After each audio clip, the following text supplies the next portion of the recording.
Andre, welcome. How's it going? Oh, it's going fantastic. Happy Monday or happy whatever day it is you guys are listening to it. I'm happy to be here. Thank you guys so much for having me. Oh, So thanks we for being release here. our podcasts on Mondays, so we can talk about Monday all day today, and it'll be like one of the only recordings that's actually correct. Oh, yeah, because it is In Monday. time, right? That's right. Yeah, very cool. Well, we want to talk to you mostly about your books, and specifically the one about relationships, but I know you have a new one coming out. Yes. But so we were reading a little bit about you used to be a professional athlete Yeah. and then became a therapist. Do you want to talk about how that you went from like football to It's funny because it actually was almost like the other way around. I was an athlete, then a therapist, then became a professional athlete and back to therapist very quickly. So it was an odd circumstance. And I played football for a long time. I didn't fall in love with it until I was about 14 years old, which is late for a lot of people. Yeah. So I was a big nerd. I used to be in the house all the time. I drew, I painted, I sold a painting when I was 13. And my mom used to punish me by kicking me out of the house. She used to kick me out of the house. And Grounded out. yeah, get out. And I picked up a football and I was playing basketball. I picked up a football and fell in love with it. And I said I married it right there on the spot. And I didn't want to do anything else, including school. I didn't like school. I didn't like all of that stuff. But to play, I had to go. So I made sure football really allowed me to live the life of my dreams because I was so married to it that I did the things that I needed to do so I could play it. Nice. And it took me to college and things like that. And I was a good college player. I wouldn't say I was great, but I was good. And I did a good job. But I was not ready for the next level graduating. I was a small linebacker. And I knew that, and I outsmarted myself. So I switched my position on my own, and you don't do that. You let them switch your position. You play where you're comfortable so you can play fast. Right. So I made that mistake. I didn't know what I wanted to do. One of the reasons why I still go back and work with teams and youth and athletes, because it's criminal. I graduated a better football player and a little bit smarter, but I knew nothing about what it meant to be really successful in life as a partner, as a husband, as a boyfriend, a son, nothing. And I feel that's criminal. So I always go back. So I fell in love with sociology, studying people. But what heck job do you get with that? Yeah. So bumped into working with kids in detention centers and things like that. Went back on my master's. Started doing counseling on every level from individual, group, family, marital, inpatient, outpatient, you name it. I did it. The only thing I don't do is addiction. And I really thought that I would be there for a long time and retire from there, but that is not the case. So one day I was in the gym and the guy comes over. I'm 8 years out of football at this point. 8 years out, kids, life, ready. He comes over and says, "You look like you're a football player." I said, "I'm past that." He said, "No, I'm a coach. You need to work out." I said, "No, I'm past that." He said, "No, I'm going to train you." Because there's one thing to be fit and in shape. There's another thing to be in football shape. Yeah. I don't know much about that, but I've heard about it. Oh, there's a big difference. So I look at, if I fall and I trip right now, I might hurt myself, let alone getting in and doing that every play. So long story short, we got together, we worked out. I made the team playing arena football. I had a great experience and then got hurt, and 5 weeks into the season got released. So it was a great journey, but it's one of the things I talk about with success. You know, if you ask most people what their definition of success is, they're going to tell you one thing, that they believe if they chase it and catch it will make them happy. Yeah. That's not the case. You're either going to catch it and it's everything you thought it was going to be, but you're not the person you need to be to keep it and enjoy it. That was me, hence a divorce and remarriage. Right. You're going to catch it and it's not what you thought it was going to be. And as much as I love the opportunity and the experience to play and the game day or seeing that and being at that level and my kids seeing that, I didn't like it.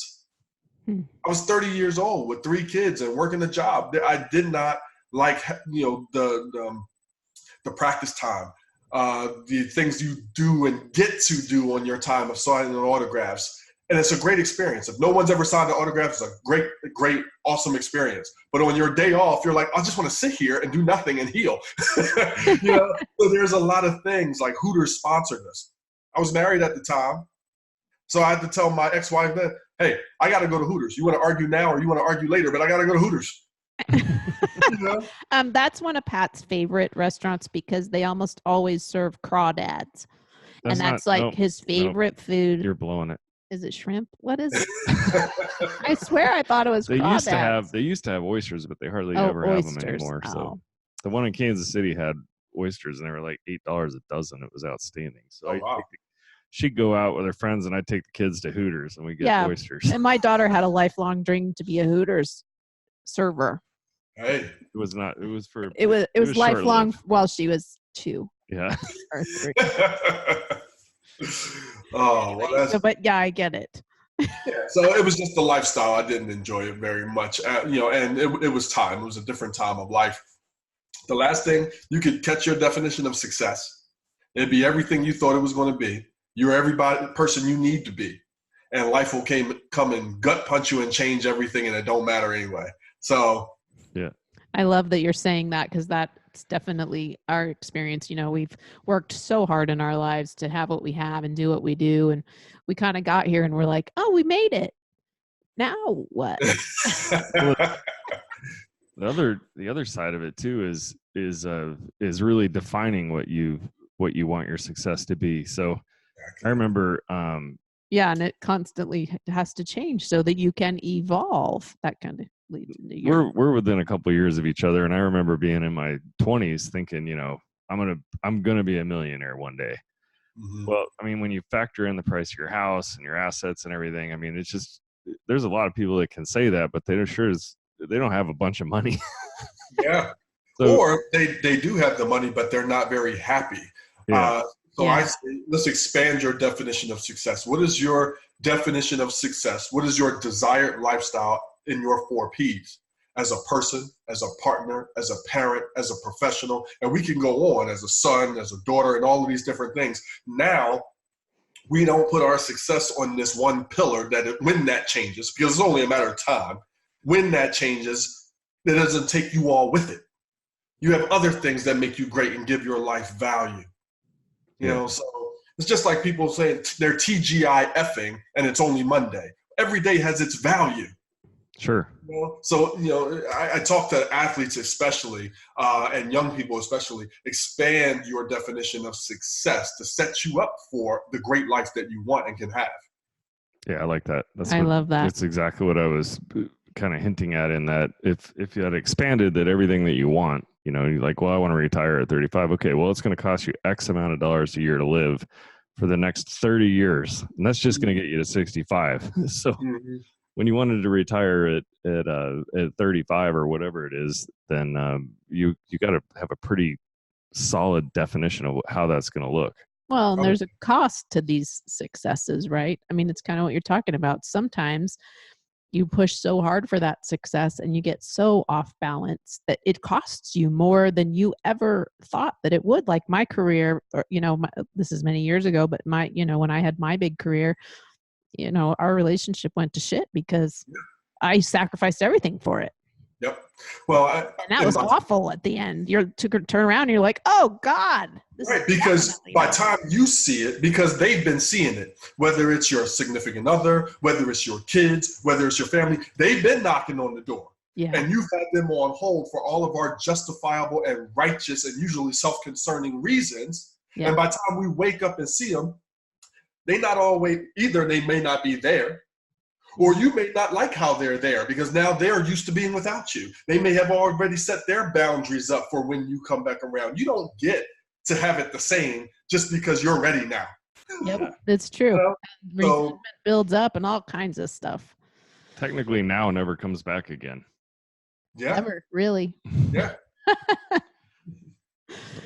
So let's talk about your book. Let's do it. You want to talk about it? I didn't know that I was going to write it. First off, I was very anti-writing. I was a mental health therapist for so many years that I was inundated with paperwork. So I never wanted to do paperwork. When I started my business, You Evolving Now, I just wanted to do videos. I wanted to be in front of people. But in coming up with the website, the guy came and said, for your SEOs, I didn't even know what that was. Mm-hmm. You're going to have to write. And I said, no. He said, no, you're going to have to write like 3 times a week. I said, no. But like I said, I married my dream, so I started writing. And when I write, I never know what it's going to become. And every now and then you stumble across a juggernaut, and I've done it twice, which have been both, the books, 7 Ways to Love, and then the next one coming out. And I put together a conference, and I wanted different speakers there. And I said, well, I'll do the relationship part. And it was 7 Ways to Love. Mm-hmm. And I did it. And as I'm speaking, I'm hearing myself, and I'm like, "This is great." Every day you hear yourself, and you're saying it, and there was no flaws in it. Like I can read it. I read it now to this day, and I look at them. Ooh, it encourages me to make sure that I'm still doing these things. And I can see the faces in the audience, and I've been on so many different sides of things. I have been married, divorced, remarried. I've been what they call the under-adequate spouse, where I feel like I didn't have enough, or maybe I didn't know enough, or I was bringing too much baggage. I've been the over-adequate one, where I felt like, egotistically, I had all of this, and I wanted my other partner to catch up. I've been on every side of so many different things, and these were the 7 things that I found that make or break all relationships. And now, as I'm doing a lot of leadership things for companies and teams, the same things apply. Yeah. And now we're talking about how to love up and do love professionally and personally. Now, certain things are just for the home. I said, you're going to be in HR hell if you do some of these things at work. So don't do them all. Lingerie bit. Right? You don't want to do them all at work. But the first way, if we want to go through the ways, and please stop me, ask me questions, because I can just rattle and rattle. So please stop. No, go. Tell us. I read the book, by the way. I love the way that you wrote it, actually. I love that it's in these short, little, digestible nuggets. You know what? Thank you so much for saying that. I don't, because people could say it's grammatically incorrect, and I don't care, because I want to write the way I want to write. I just don't want misspelled words, but I want to write the way I want to write. I also want it to be easy and usable, because if it's not easy and usable, people aren't going to do it. And I don't like a lot of fluff. So when I read a book, I don't want a lot of fluff. Let's get to it. So I wanted to get to it. I wanted it to be personable. I wanted it to be easy, and then you can use it. Yeah. And I mean, I think it takes like an hour, maybe an hour and a half it's quick, it's easy. The only thing that I would say, though, is you should do an Audible book. I am. I'm actually doing it now. For my next book that's coming out, I'm doing an Audible, like by the end of the month, it'll be done. And then I'm going back, and we are re-releasing 7 Ways to Love, and they'll have an Audible as well. Oh, cool. All right. Excellent. It's all yourself. Yeah. I will never it's all me. That's perfect. Okay. 7 Ways to Love. Okay. So the first chapter is not by accident. It is the first chapter for a reason. And if nobody remembers anything else other than this one, do this. And it's called Getting Your Triangle Right. What I found with so many people, our lives will be run by what we put on the top of our triangle. And when I was a therapist, I would have so many men come in to me, and you can't say every or all, you'll be wrong, okay? Yeah. So anytime you say every or all, you're wrong. Most of the time, men would come and sit down, and on the top of their triangle, they would say, well, I work all the time. I don't understand what the problem is. And I say, can you say that again? And you see the light bulb flicker. Contrastly, most women would come in and say, well, my life revolves around the kids. I don't understand what the problem is. And I said, can you say that again? And the saddest and most interesting part is they're both saying this in counseling without even being able to drag their significant other there. And they're sitting there with their marriage or relationship hanging on by a thread. And they still can't see what's on the top of their triangle until they actually say it out loud without the other person there. Mm-hmm. So what goes on the top? And it's twofold. I said, listen, one, our vision, your dream, your idea of success, that expanded definition of success. That goes on the top of the triangle. That goes. So if you are in a relationship, what is our desired dream together? What is our dream life together? Where do we want to go together? Because we could very quickly run parallel lifestyles, living in the same house, sleeping in the same bed, raising the same kids, and don't even make eye contact. Yeah. It can be done. And it's the saddest existence in the world. It's the most painful thing. So what's your dream? What's their dream? If it matches, great. If not, how do we combine it? How do we help each other with it? So that's on the top of the triangle. On the other side of that triangle, if people are faith-based people, because not everybody is, and that's okay. Whatever your faith is, if it makes you a better person and gives you a better relationship, do it. You don't got to recreate the wheel. Open up that faith-based book, read it, and do it. So that's at the top. At the other corner of the triangle is what I call make it and take it time. That's where your relationships are. Your relationships with your friends, your relationships with your kids, date time with your partner. You know, I heard something the other day, and it was talking about the opposites of things. The opposite of love is not hate, it's indifference. The opposite of happy, which floored me when I heard it, was boredom. Boredom, that's what I was going to say. Yeah, I never stopped to really think about it, and I almost stopped my car because I wanted to write about it like this. You know, most people are just so bored with their life, so bored with the relationship. And why wouldn't you? You've been doing the same thing for weeks, months, decades. So making time and taking time. Most people are ready and willing and prepared to let busy beat them. I'm busy, busy, busy. Everybody in the whole freaking world is busy, doing their definition of busy, whether it's being a CEO or whether it's elbow deep in a bag of chips, you know, on the couch. That's their definition of busy. Whether it's running your kids around, whatever it is, we all busy. So what? And what happens is we let busy beat our relationship because we need to make time. Nobody's going to give us more time or money. You will have to earn both, and you're going to have to get your time by taking it, and you put it in your schedule. See, I walk around, we all have our phones in our pockets. Most people got phones. We got our projects, our deadlines, all of these important things that matter to us in our phones. Is your wife in your phone? Is your husband in your phone?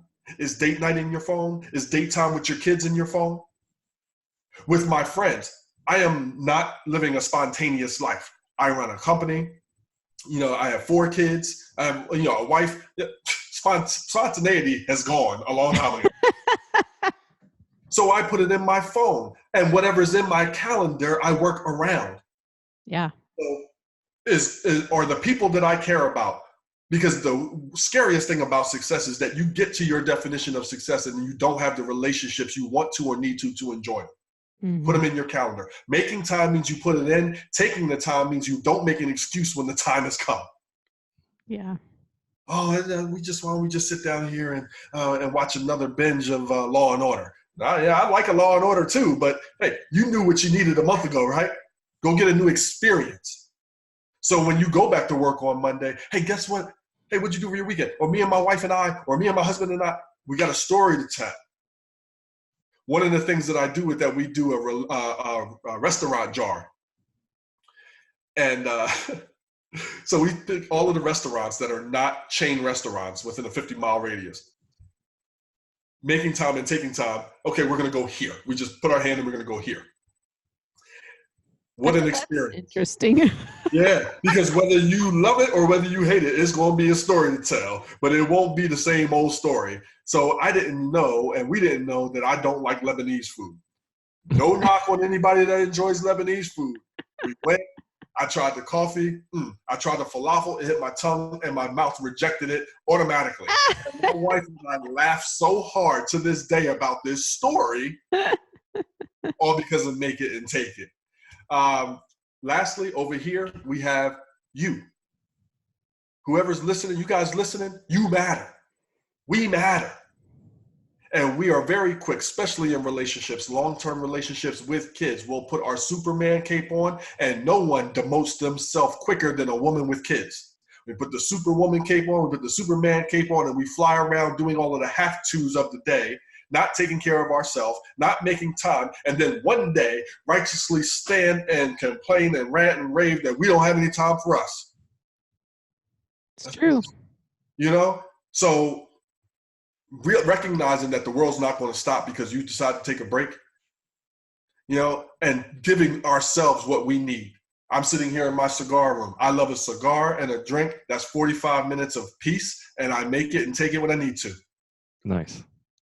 So that's the first one. If everybody, and see, a lot of people have the kids up there. We have work up there. The kids are supposed to go and leave one day. And they do. And when they do, if you're stuck with a stranger that you've been neglecting, what is that going to be like if they're still there? Yeah. That job that we put on the pedestal will, listen, that job existed before you and will exist after you. Drop dead of a heart attack right now and see if the company folds. Yeah. So by all means, do the leadership part of the job. I talk about that. I do trainings on that. Do that part. But it's inside the triangle, not a rung on the triangle. Mm-hmm. The next one is funny. I love that, but we love that, by the way. I don't think we could. Well, honestly, we have, we learned a lot of stuff after our kids kind of got older, and About relationships? Yeah, Or about about all relationships, kinds our of kids, our jobs, that whole deal, making the job number one. And we tell ourselves, everything we do, we're doing it for you guys. And the kids just grow up resenting the job because all it does is take time away from them. So they give a crap about it. Yeah, it's true. And when I got divorced, and I talk about I've been in have it all mode when I had it all, but I didn't know who I was. And then I went to survival mode and I had less than half of what I had before. Mm-hmm. And I sat there eating, I went from the house freshly built and expensive car in the driveway and the 2.5, the American dream, to a 2-bedroom apartment. And some people were lucky to have that. 2-bedroom apartment, 3 kids, half the time, no money. I ate spaghetti for a year and a half because that's the only food I can eat. It was, I could afford. And it was so hard and so humbling, but it was the best time I ever had with my kids. Yeah. Yeah, isn't that crazy? Best time I ever had with my kids. We get trapped by wanting more and bigger houses, and you can be very fortunate to have that. But what happens is one person goes to the West Wing, another person goes to the East Wing, they close their doors, and boom, you're in this big house alone, but with everybody in it. And in that small apartment, all we had was each other. Yeah. I had a paper Christmas tree. That's how, a paper Christmas tree. We decorated Christmas balls out of construction paper and taped them to the wall. That was our Christmas tree. But we were all together. And lack of money, not that I want lack of money again, I'm not saying that. but lack of money reduced the options. Because now it's like, okay, well, where do we want to go? What do we want to do? And we're doing all of these things and things like that. All we could do was sit on that couch. And we had to get creative about the things we did in the house. So, I wouldn't trade that experience for the world. I don't want to go back, but I wouldn't trade the experience for the world in implementing it. Have you seen that movie, Happy? No, I haven't. Oh, you got to check it out. And whoever's listening, you got to check it out. I think it's on Netflix, is it? It's been on and off Netflix a lot. I think it's a Netflix documentary, actually, isn't it? I don't know, but in Happy, it shows this family and they're in India, and it's this guy who, he runs a rickshaw. So he runs around all day, and they're talking about how happy they are, and it's like 5 or 6 of them in this tiny, he lives with his parents. Smaller than a 2-car garage, like 1-car garage, maybe even smaller, dirt floor, and they're all just smiling and laughing, and they're like, it keeps us close, we like it. And one of the things that are robbing us, and I'm doing a new speaking engagement or seminar called Breaking Through Average, and it's talking about Leaders Digest. And one of the things, you can be sitting this close nowadays, but because we all have our cell phones, each kid has their cell phone, we are not digesting our life anymore. We're not digesting our relationship. We're not digesting learning experiences because we're sitting shoulder to shoulder as glowing-faced zombies scrolling something that's never going to stop scrolling. It knows what we like, so it's constantly giving us what we like with no pause button. And even you can watch Netflix, 5, 4, 3, 2, 1, boom, the next movie comes on. We don't have time to digest our relationships, what we're learning, our life, our lifestyle. So back then when the kids didn't have that. Yeah. And now we have to become so intentional. And when I talk about leadership, it's always, let's do personal leadership and then hard leadership skills. So whether it's professionally or personally, but it's still leadership. We're leaders in our house. So part of love is leadership. How are we leading our own lives? And that takes self-love, that takes love for others, and it takes love for our dream. Yeah.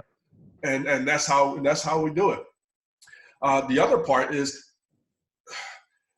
the second chapter went into relationship boardroom meetings. And my wife hates that I call it that because she's always in boardroom meetings. She's like, I don't, I said, but listen, it doesn't have to be that way. The premise is this.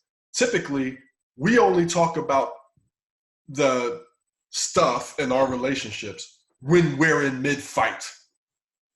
Most people don't want to rock the boat when things are going good. So we store them. We'll tolerate. We'll deal. Things are good. Things are good enough. I don't want to be the one. I don't want to say anything. I don't want to do this. And then, boom, something hits. And now all here it comes. Boom, boom, boom, boom, boom, boom, boom, boom. What if we were to take some regularly scheduled time? Maybe it's once a week. Maybe it's once a month. Maybe it's 4 times a year. Whatever it is, because it's different for everybody. And it's different how you do it. My wife saw it like us sitting, having a business meeting. And I'm like, well, it doesn't have to be. We can sit there with a cigar. We can have a drink. We can go out to eat. We can turn the TV off. We can put music on. However we decide to do it. But it starts with, hey, how are you? I teach in leadership the get great question. And this is a perfect time to ask this question. And it sounds like this. Hey, husband. Hey, wife. I want to be the best husband in the world to you. If I get hit by a bus tomorrow, you'll find somebody else, but he won't be like me. What is it that you want from me? What is it that you need? What am I missing? Okay. Now, a lot of times, because we're not asking this in mid-fight. See, they may say this answer to you mid-fight, and you don't want to hear it. You're not ready to hear it, or you're going to defend or disconnect. Now that the emotions are not involved, hey, wife, first off, how are you? And how are you as a person? How are you as a mom? How are you doing as a sister? How are you doing as a daughter? Get her to talk about the other aspects of her or him. Maybe we even do that with our kids.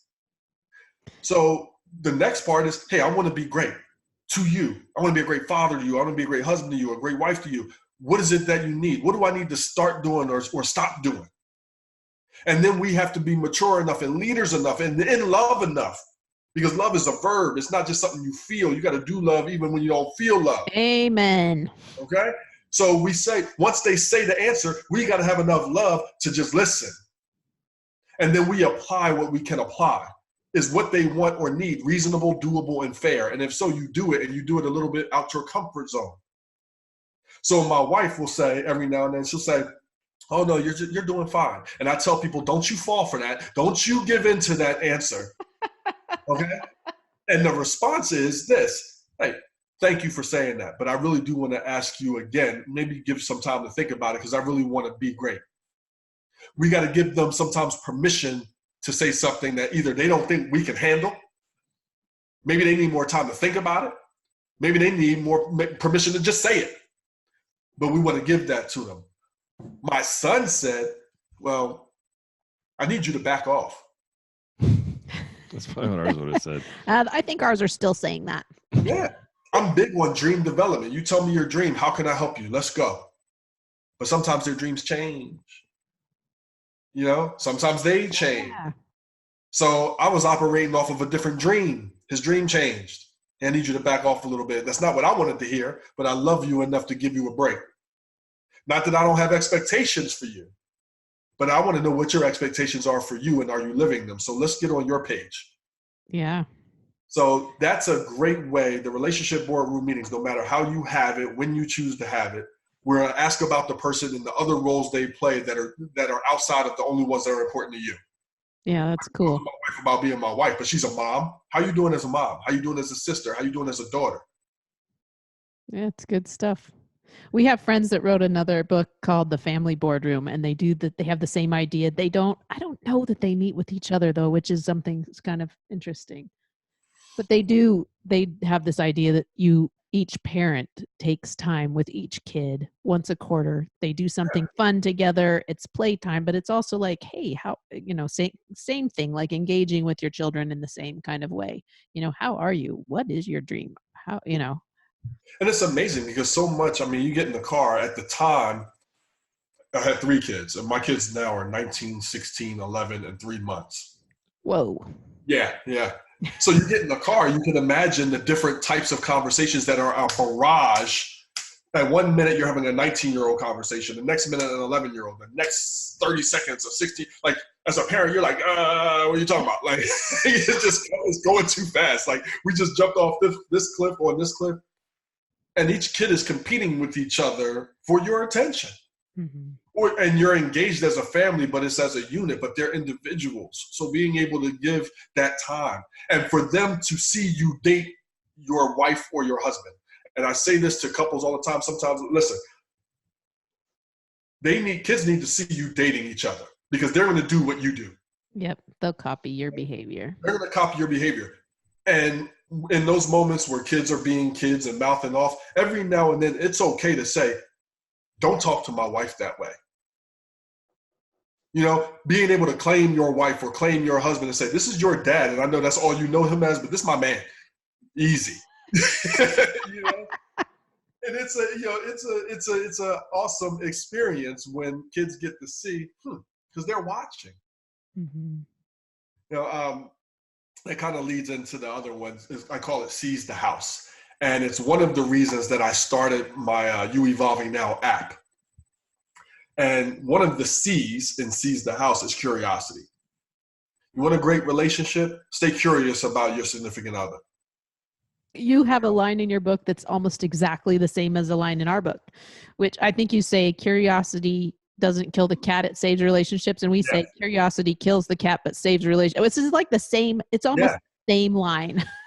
Great minds. Yeah. Exactly. Well, the curiosity kills the cat part was easy, but the relationship part, that's where the great minds come in. There you go. Because it's so, most people are going to talk, especially in long-term relationships and that have kids. You come home and you're going to talk about a few different things. Your day at work. Now, I love my wife, and I'll listen to anything she got to say. But I can hear less, and I can deal with less of the work stuff. If I wanted to know that much about her job, I submit a resume and work there. But I would never say that to her. I nod my head out of love, and I listen. Okay. One of the things that I did say is I would listen better, later in the day, because at 5 o'clock, kids need to be so many different places. Very hard to hear that while doing that. Yeah. And she's been awesome with that. But you want to talk about your day. You wind up talking about the kids. And at some point you might talk about finances. And studies have shown that kids and finances are the number 1 and 2 cause for unhappiness in relationships. Yeah. Yet that's all we talk about. That's all we talk about. Actually, children are number 1. I thought finances would be number 1. Nope, it's not. I just recently read a study that showed that it's the kids. Well, and the kids are right in your face, and it's happening all the time. You have 2 different ways of looking at it, 2 different ways you were raised. Oh yeah.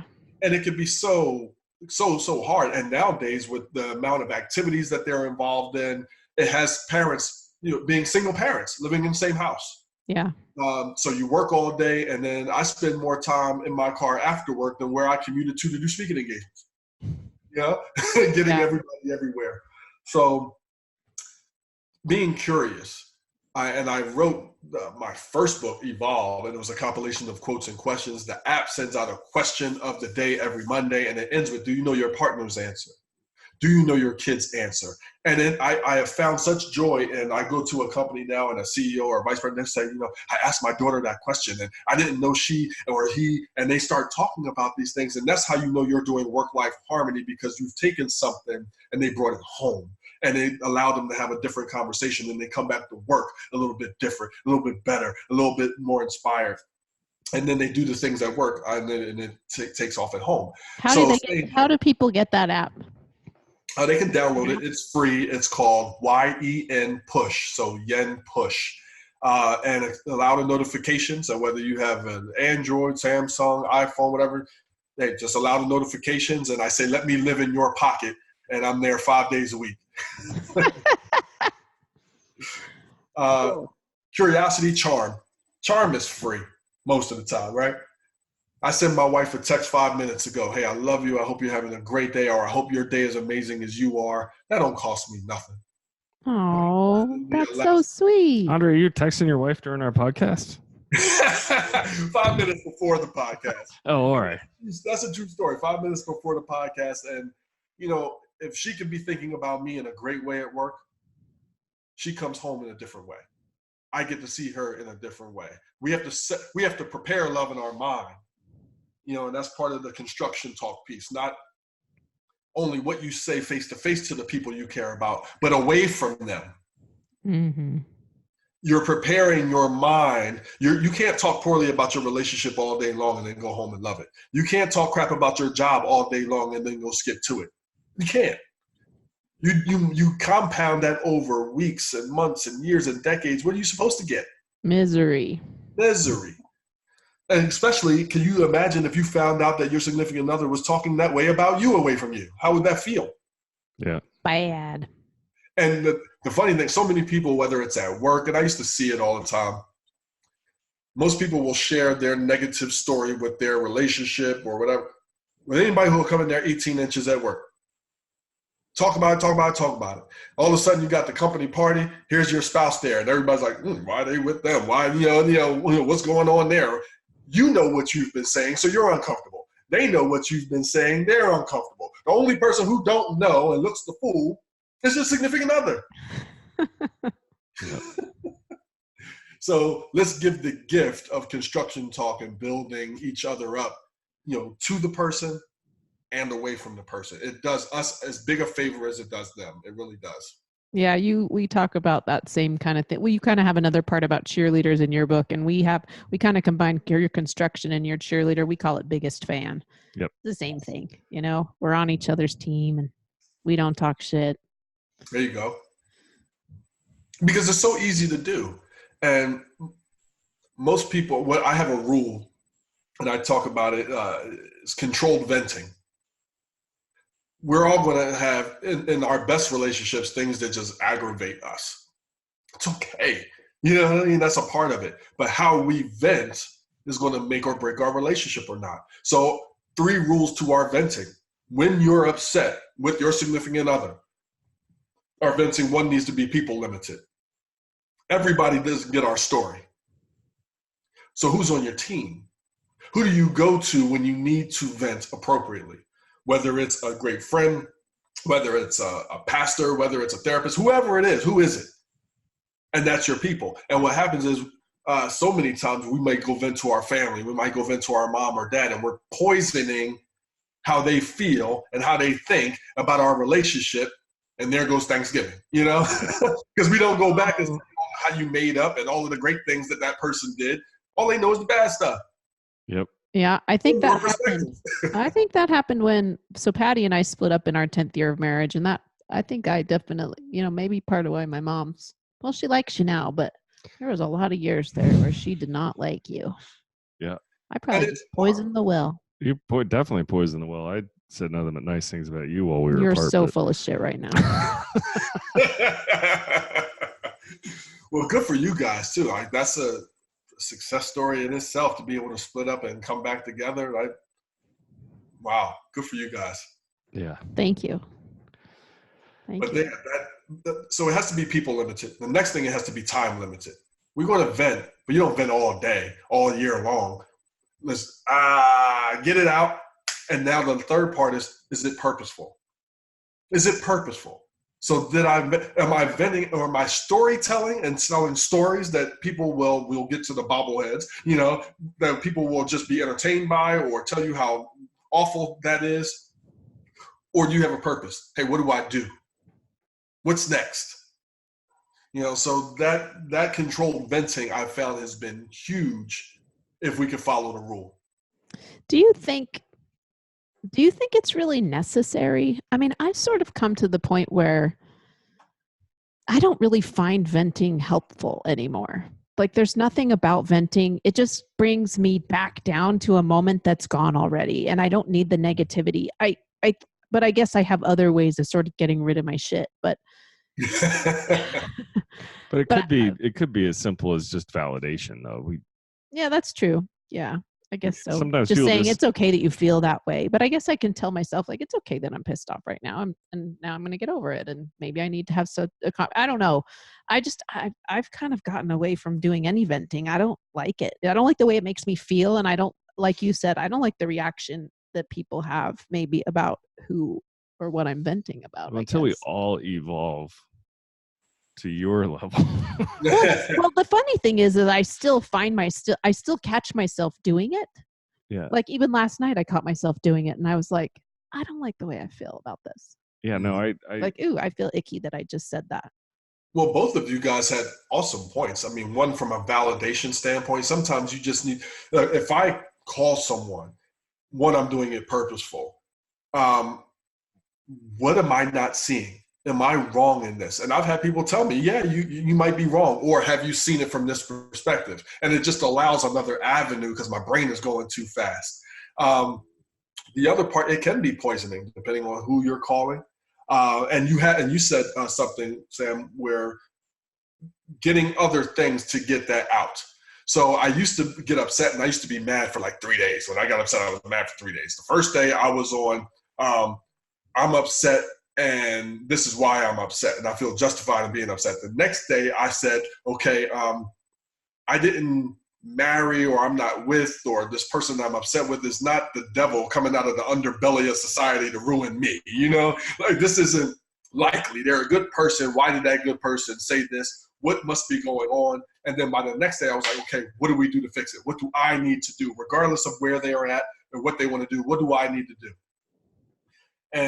But in the meantime, I was just silent for 3 days in their mind. They don't know that I was just thinking all of that.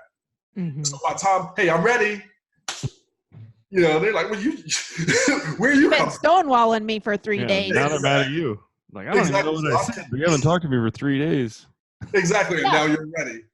Yeah, so Pat used to do that too. And I'd be like, what are you mad? You're still mad about that? That was 3 days ago. Well, that and you, in half the time, and you probably found this out yourself, is that people don't even realize they said anything that upset you. I mean, it just came in and came out, and they just have no clue. They're like, "Oh, I said that. Well, I didn't mean it that way. Sorry." But meanwhile, 3 days has passed, and I've behaved badly for 3 days. Right, and most people aren't lying to you about who they are and how they've been. We just either think that they're going to change, we can change them, or that we can deal with it. My wife is a super, super honest person, and it just falls out. Everything just comes out, you know, and she's always been that way. Why am I so upset that it's happening now?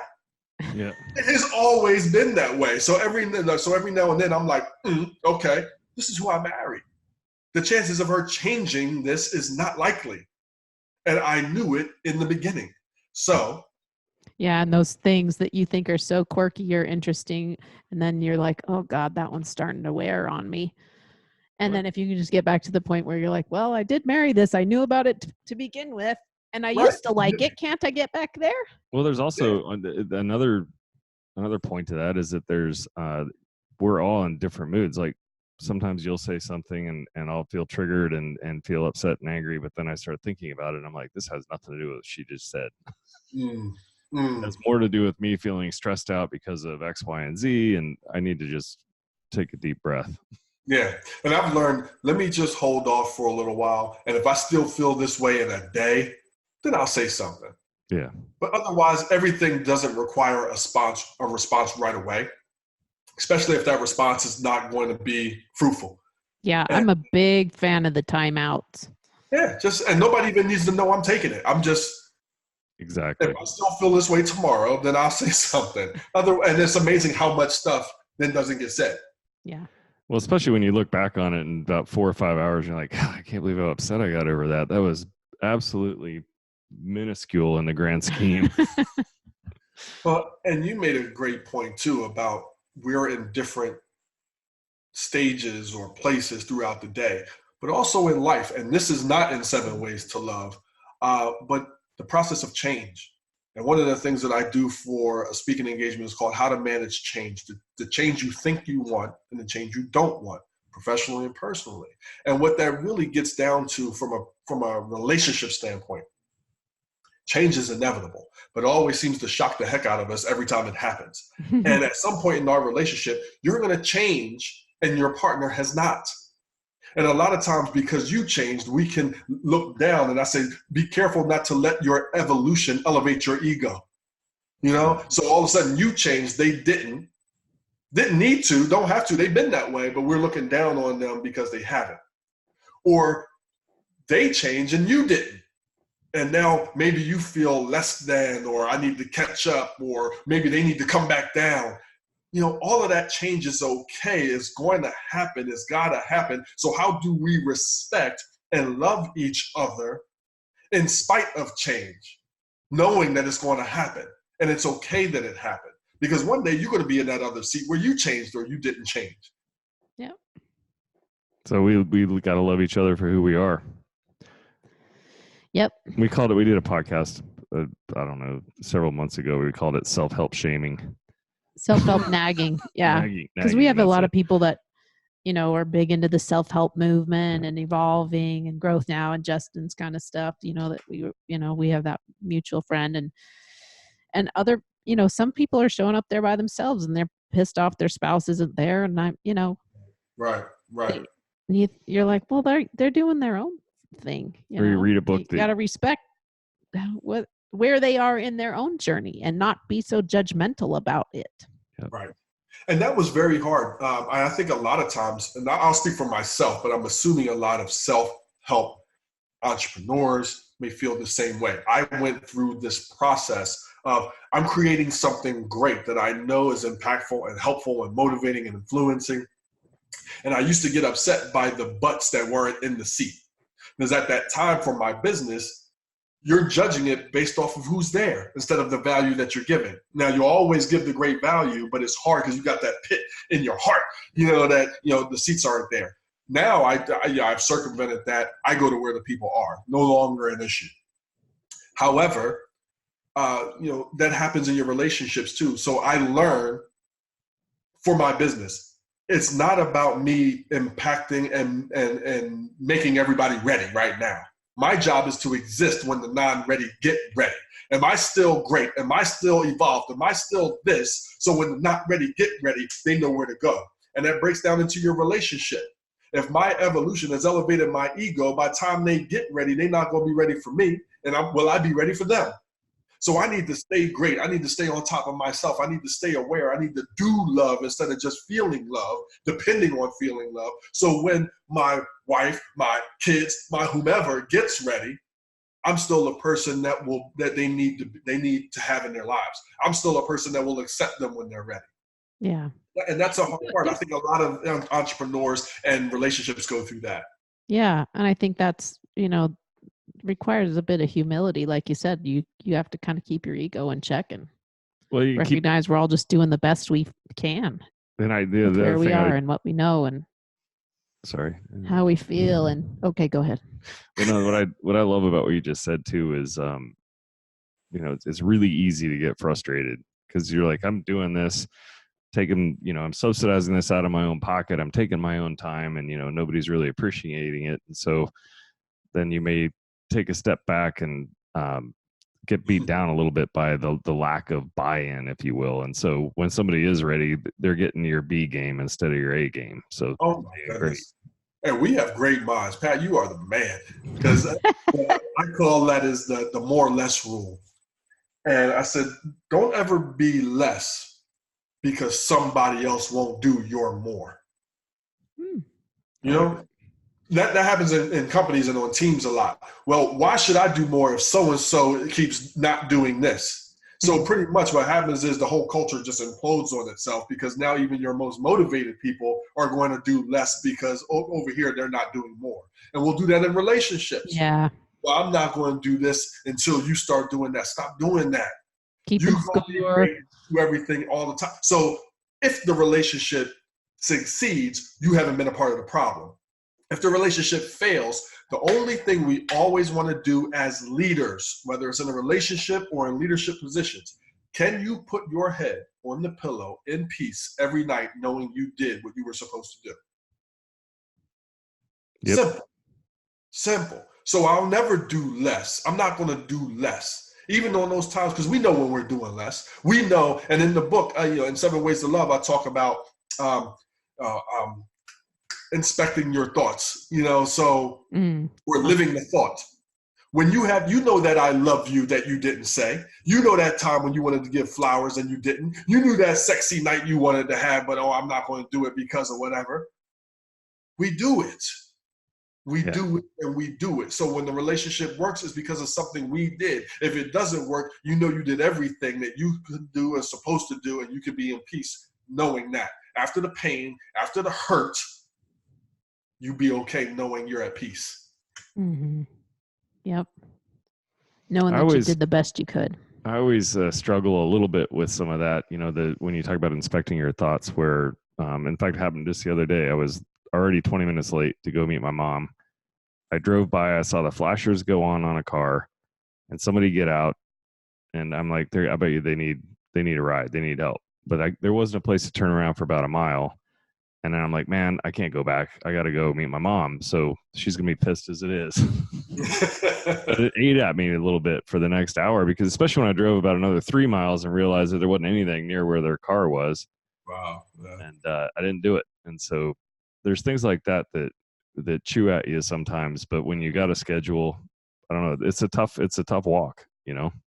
It really is. It really is. And in relationships, you know, that next exit isn't 3 miles. Yeah. That person's standing right in front of you most of the time. And we walk away and we dismiss or ignore that thought of giving them a hug or giving them a kiss or telling them something. And I wish I would have wrote The 5 Love Languages by Gary Chapman. I think it is us the too. best love book of all time. Mine, I think, tells you how more to do it daily and things like that. And I love my book. I wish I would have been able to write his. I wish I'd have got to it first, because it's so simple. Speak their language. Yeah. Speak their language. I know my wife's language. Therefore, I have to choose not to speak it. Yeah. I know it. And I just came up with the leader 7. It's the 7 languages that employees and athletes and, you know, people who are in a following position want to hear, need to hear, and benefit from hearing most from their leaders. Once you know it, you are obligated to speak it. We can't not speak it out of spite. And when you catch yourself doing that, we got to go back, we reset and say, okay, I know what I'm doing. I know this isn't right. Today, tonight, or tomorrow is going to be a better day, and I'm ready, because we always got to go back to getting that triangle right and say, what kind of relationship do I want? Mm-hmm. Is the relationship that I want, am I behaving in a manner that I can achieve it and get it? And if not, then this is on me, regardless of how they're being, regardless of what they're saying. If you're not doing your part, how dare you be mad that they're not doing theirs? You go do yours. Yeah. We always say, if you're having a big problem in your relationship, the first place to look is in the mirror. Mm-hmm. Right. That's the only person you can change anyway. You can't Right. change what your partner's doing. And we have all of these justifiable and righteous reasons why not.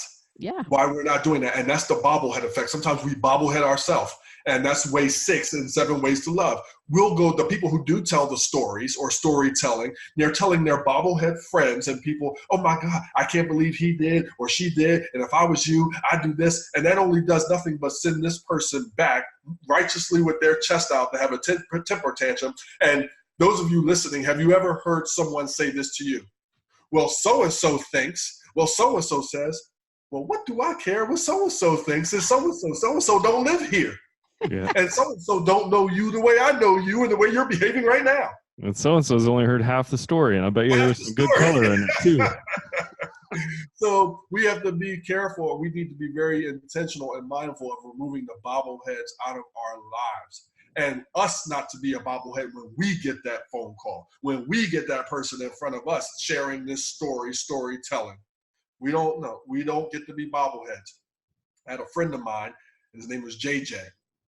And, you know, I was not being Mr. You Evolving Now a few years back, and I was venting, and he stopped me cold and said, no, I can't let you do that, because I know your wife and I know you, and you guys are awesome. So what's going, you know, and he stopped me. He stopped me to a point. He stopped me so cold that I was frustrated. I was aggravated. I wasn't fighting. But I felt that way. Yeah. And instantly, I respected and honored him so much for that. And we will be friends forever, whether we stay in touch or whatever. We will be friends for forever because of what he was willing to stop me from doing to my relationship, to myself, and sending me home more bitter than better. So I really have applied that. And, you know, to be a leader in and of our own lives and in our relationships, we got to be willing to be somebody else's JJ too. How do you? So it's funny. We had another guy on on our podcast. Great guy, Michael Sorensen. He wrote a bestseller called I hear you. "I Hear You." Yeah, and he talks all about validation, which is saying this as a therapist, right? This is like therapist 101, where you validate people's feelings and how they're feeling about it, and then walking that fine line of being able to say something like that to someone who's maybe not ready to hear it. Like, luckily, you were ready to hear that from JJ. But how do you, I mean, I don't know, it's just it's an interesting dance that you do when you from validating someone's feelings and saying, I can understand how you'd be frustrated, to being able to say, and by the way, what you're saying is kind of crappy. And do you know what I mean? Like, Well, there's a and by the way, maybe I you're think not exactly right, or yeah. I think there's a line between. So if you start off the sentence, man, I just feel so frustrated because this happened. That's a validating opening. But if you walk into the room and you're like, Sam is such a bitch. You know what she did? Mm-hmm. That's not really a validation opening. That's more of a stop cold. Well, and I look at it from both sides: the person receiving it and giving the validation to the person giving the validation. Mm-hmm. I don't promise it's always going to end beautifully in the way you want it, but it's our responsibility to say it the way it needs to be said in the best way, and then the person has their own reaction to it. So if my friend has come to me and I am then going to validate it. Hey, look, hey, I've been there. Now, if we're in relationships, we've all been there some degree. So, hey, I've been there. I hear you. Immediately going back to, because they chose to be with this person, right? Yep. Okay. They chose to be with this person. Most likely they're going to still choose to be with this person after they talk to you. Yeah. So it's, why do you think, well, I hear what you're saying, validate, I've been there, I get it. Why do you think this person is acting this way? Because we got to get them out of their own head, out of their own feelings, and then, trapped by their own emotions. Well, maybe because of this, this, and this. Okay, well, in that situation, you can see why. Now, I'm not saying it's okay that they said what they said and how they said it and what they did, but we can understand how they feel. What do you want to do about that? What are you guys going to do about that? So let's get into problem solving mode really quickly. Sure. If I'm the person giving the information, especially in the relationship, it's very hard and it's very sensitive. But what I teach is the preface statement and the positive sandwich. It does not always yield the result that you think it should, because should is a bully word. Okay? So remove should. Say it right. They're going to have their reaction, but you said it right. And it starts with, hey, positive sandwich. Love, issue, love. Love, issue, love. So, hey, I love you and I love us. And I love where we're going. It's going to be hard for us to get there when this keeps happening. Help me to understand why A, B, and C keep happening, and if there's something that I can do about it. And then afterwards, because they're going to say something. Now, we don't know how they're going to say it. Maybe they're too, I had to learn when my wife and I had got into disagreements. I'm a natural first stepper. I take the first step in, but I've been trained 20 years to take the first step, from crisis management, for all of the things that I've seen, everything that I've done, my whole life, first step. She may not be ready right now. So I learned she wants to take the first step. That means she's more ready, and now we can have this conversation. But that took 10 years. That took 10 years for me to learn that. But once I learned that, the positive sandwich, hey, I love us and I love you. Okay? I love us and I love you. It's going to be hard for us to have the relationship that we want. Remember that vision, that triangle? If this keeps happening. So help me to understand. See, I haven't said anything. I haven't said, well, you do this and you do that. I haven't said any of that. Help me to understand why this keeps happening. They may say something that blows your freaking mind. You never even thought of. And you're like, wow, that makes total sense. Maybe they say something that just is like, who the heck am I with? Why are we? What are you talking about? But either way, now we can either do what you need. Can I do what you need? Maybe I can't. Maybe we can compromise. Because there are certain things we have to have personal boundaries. We can't have a great relationship if I have to change me at my core. So I know how far I'm willing to change. So we can either do what you need and I can fully do that, or we can meet in the middle and marry there. We'll figure that out. And then afterwards, this is the positive sandwich part that a lot of people forget. We want to end with, thank you for letting me speak to you like this, because I didn't know how this was going to go.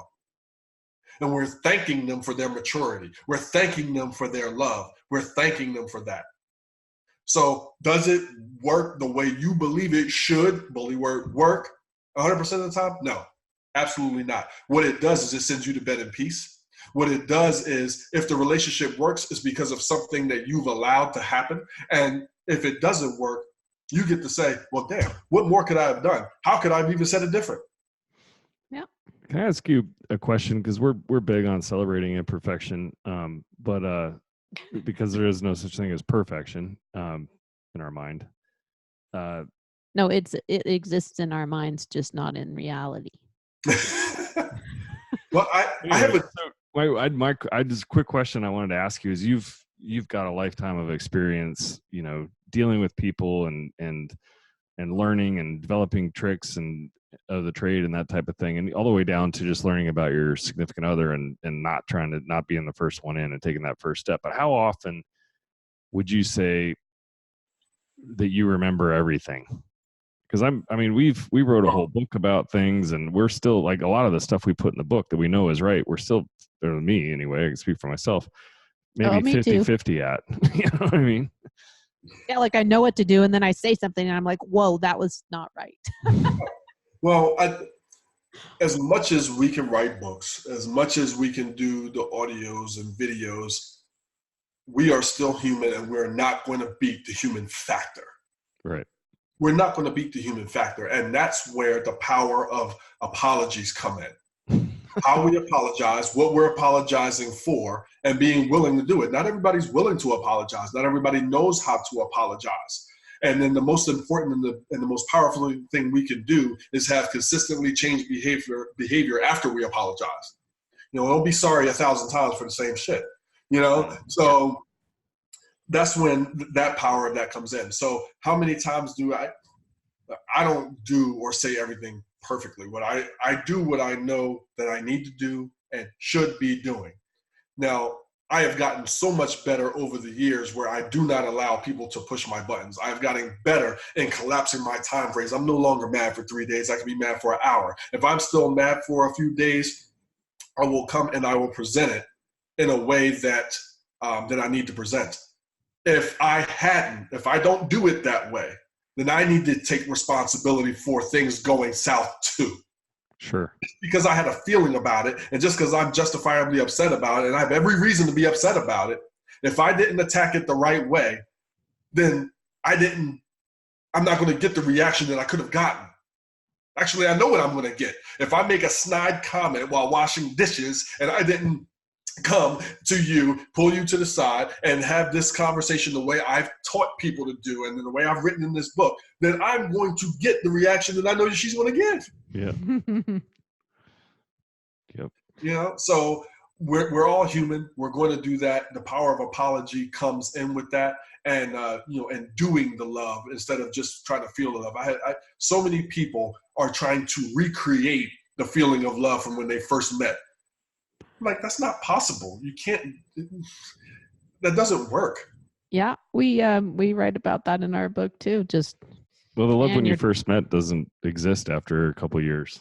Well, you know what? I think I mentioned this to you before, but I read a study, not a story, a research study where they took MRIs of people that were just dating, madly in love, and then they took them of some people that have been in 30-year relationships who also claimed to be madly in love.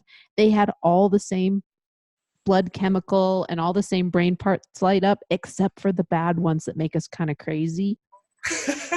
The part that's like, we can't sleep, we can't eat, we're sort of jealous and obsessive, when we're madly in love. That part was gone, but all the other beautiful parts were there. I don't know if we've ever made it back there or not, but maybe in moments.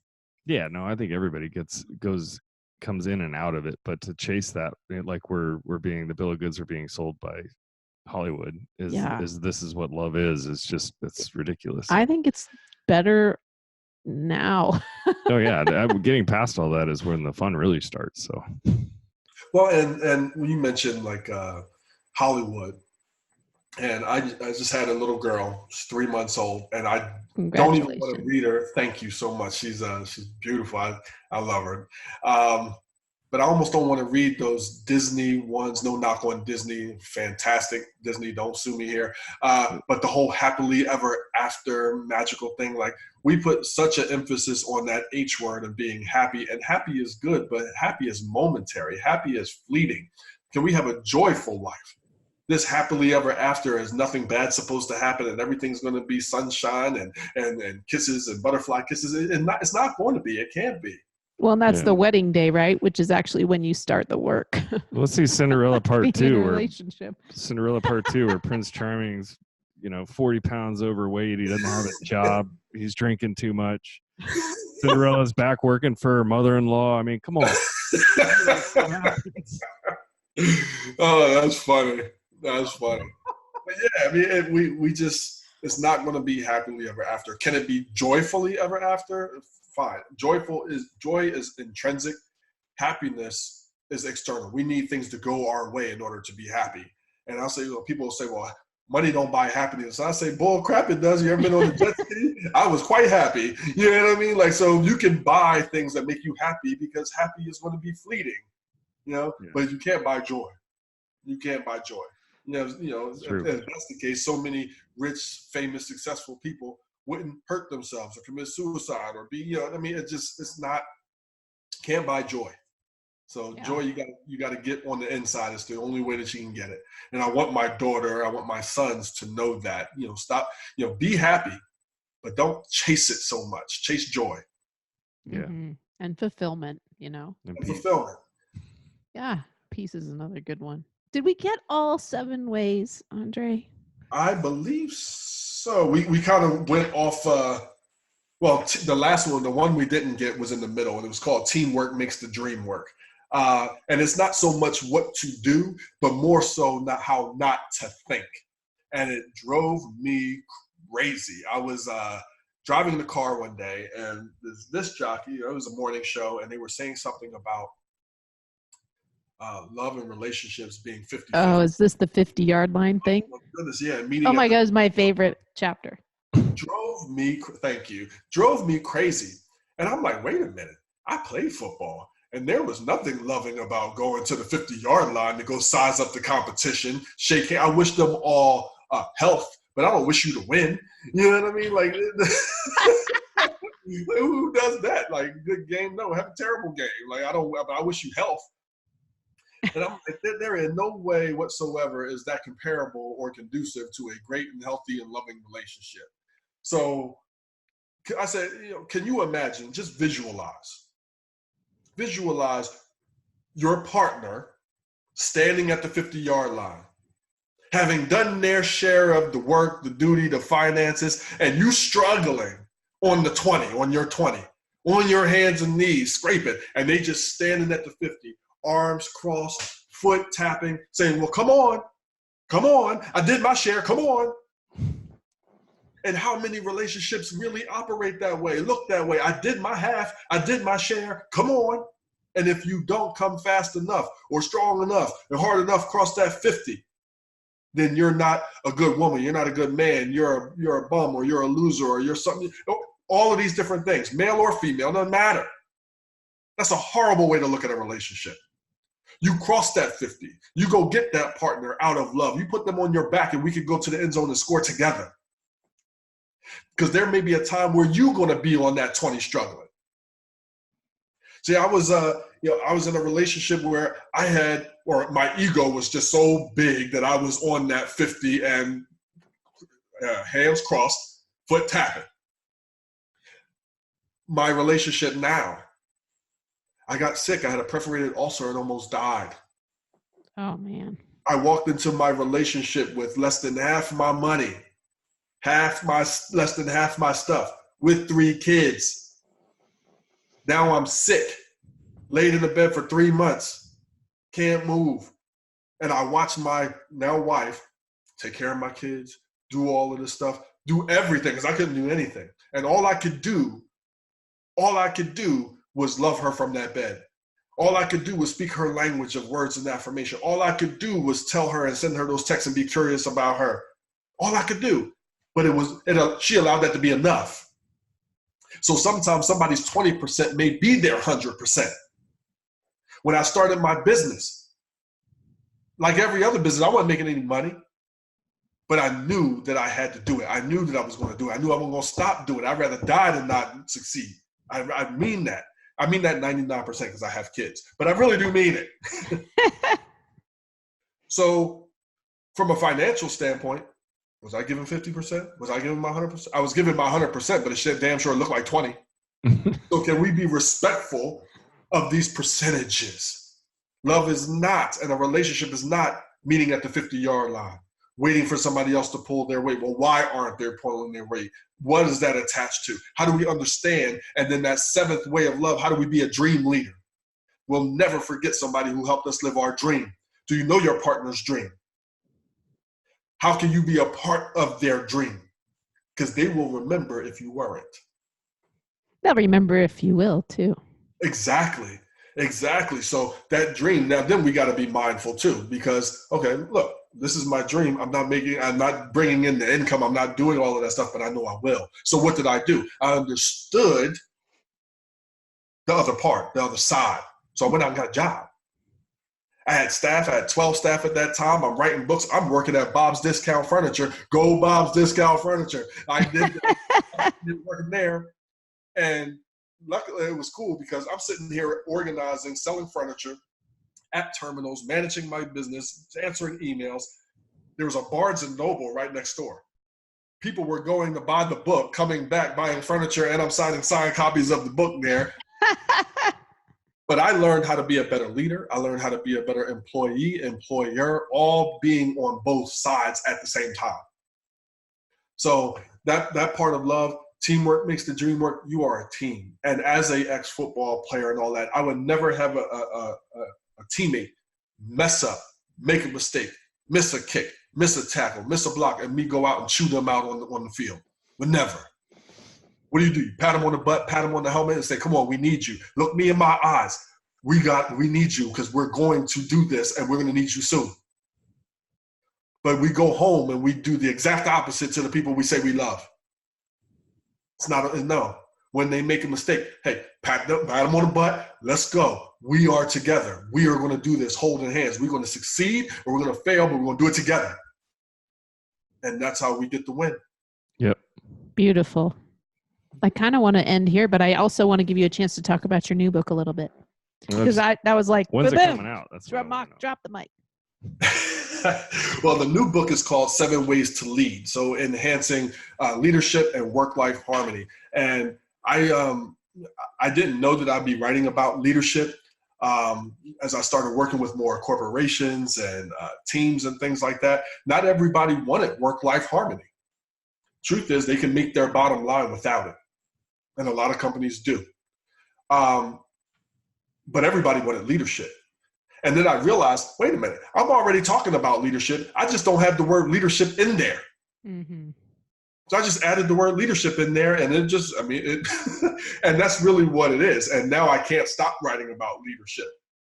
So when I was before talking about personal growth, relationship growth, now it's you growth, leadership growth. And when I'm talking about it, how do you evolve and by personal leadership? How do you show up in your life, in your job, and in your relationship in a way that people want to follow you because they like and enjoy and respect who you are and how you are?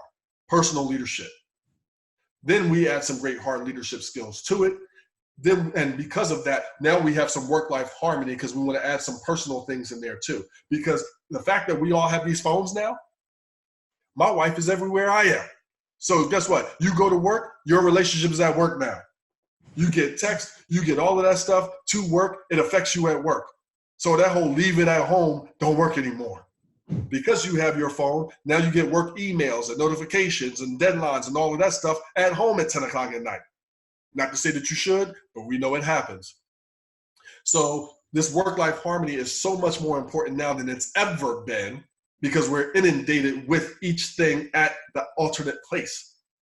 So it's seven ways of leadership, and it walks us through beginning leadership. It walks us through getting our confidence up. It walks us through the daily leadership. You mentioned before, well, now I got my success, now what? It walks us through that. And then it gets into the leader 7 and the 7 languages that we as leaders need to be able to speak. But all of our people have a top 1 or 2 that they like to hear. How do we get to know it? And how do we speak it casually and in those hard times? Because if we're not capable or not willing to have this hard conversation, we won't be leading much for long. Yeah. Oh, I can't wait to read it or listen to it. I'll probably listen to it because I like it. I'm working on it. It's going to be ready. So I'll have the hard copies for myself, and not a lot of them, come February. But the release date is going to be in the fall.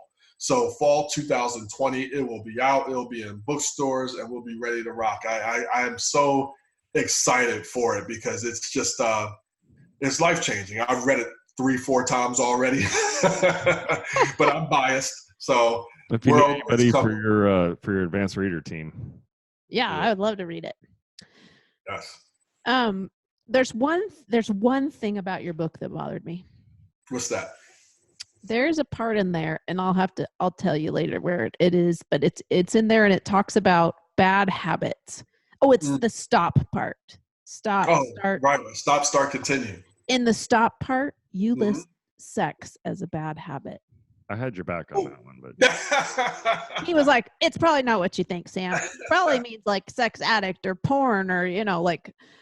But so and by the way, I just want to tell you this too. So you're talking about that work-life balance. I just read a study that showed that people with better sex lives are happier and more productive at work than people that don't have good sex. I would agree wholeheartedly. That makes complete and utter sense.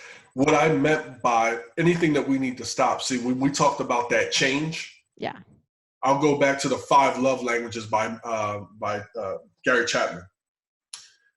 Things change. People change. Love languages change. The leader 7 changes. All of those things change. We need to ask once a year, right? My wife used to be physical touch. Yay. And she used to be physical touch and words of affirmation. Okay? I was quality time and words of affirmation. The physical touch at that point in time where my drive was just boom, like we just connected. It was like, oh my goodness, over time, see, we know we meet our significant other when we meet our significant other. But then all of a sudden we get a house. Things change. My wife is very OCD. When I met her, she had an apartment. So she had all her stuff. It was already organized. And my wife is really OCD. So everything has its place, and the positive of it just is amazing.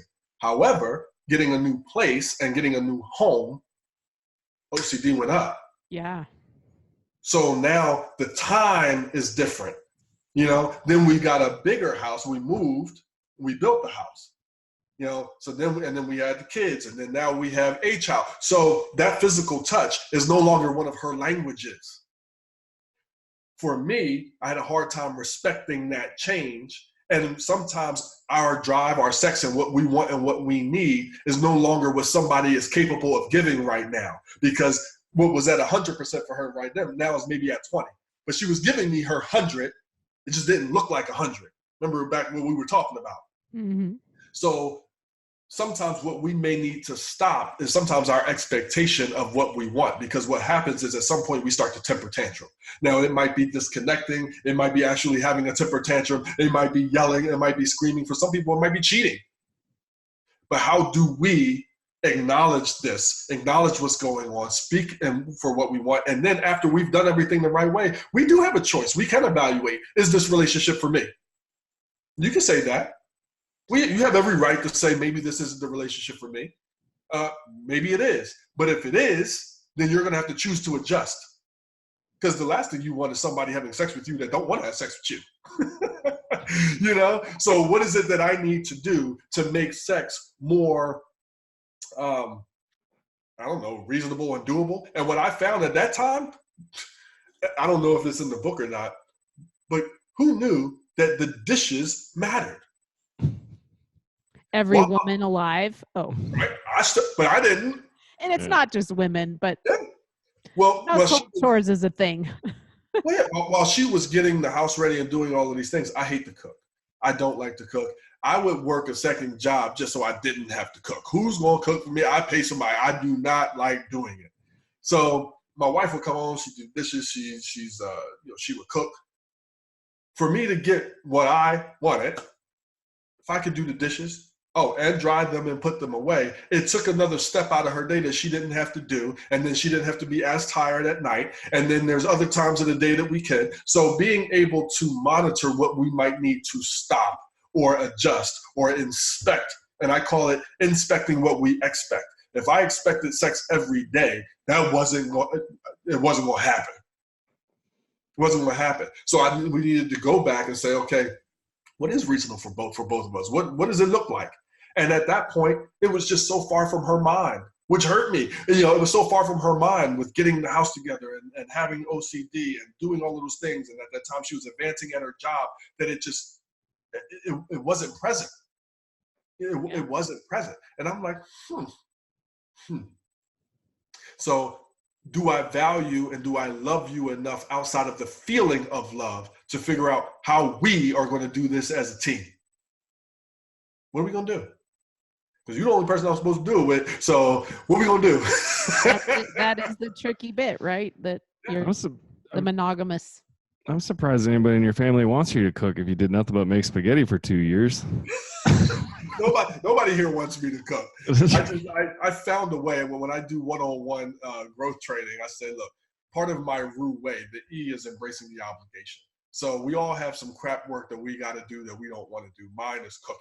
So I found a way. Maybe I cook 2 different meals on a Sunday and, keep them as leftovers. Or maybe I just go out and buy a meal and then we're just going to call it that. But, find a way to embrace it and work around it. But that whole thing of the sex not being on my wife's mind at that time, okay. When I was sick and in bed, I'm sure there's things that she wanted me to do. I'm sure there was an income she wanted me to make. I'm sure, you know what I mean? You're not going to get what you want all the time because you want it. Yeah. So how do we talk about what we want, what we need? And am I doing enough? Because honestly, let's look. If I want it and I'm not getting it, and I'm arguing with you about it and sulking around about it, and I'm telling you how bad you are by not giving it, do you think that then she would want to? No. We've been through this too. And vice versa. If somebody's walking around saying, well, you don't do this and you're not making this, it is very hard to then inspire somebody to come and do that. So what does this person need most from me right now? Not what I want. What does this person need most from me right now? Fulfill that as much as possible and watch what you get. Yeah. If you give, you will get. Yep. What you give, you get. Hey, man, it's been a pleasure chatting with you. Yeah. Thank you so much for being on our podcast. I learned a lot from your book and from this conversation, and I'm sure our audience will as well. Oh, thank you guys so much for having me. It's been an honor. It's been a pleasure. Thank you so much. All right.